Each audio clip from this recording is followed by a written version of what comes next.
Welcome to Guide Up. In this video, I'm going to guide you on how to turn off job alerts on LinkedIn application.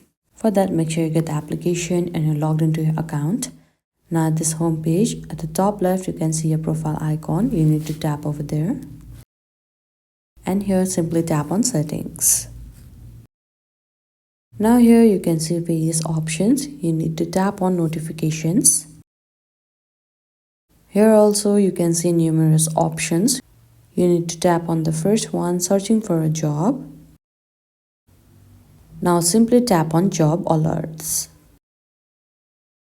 And now here you can see three options. You need to simply turn off the buttons. Now until your notifications are turned off, you won't be receiving any job alerts.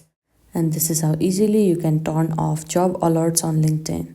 I hope you found this video helpful. Don't forget to like this video and subscribe our channel Guide Up. Thank you.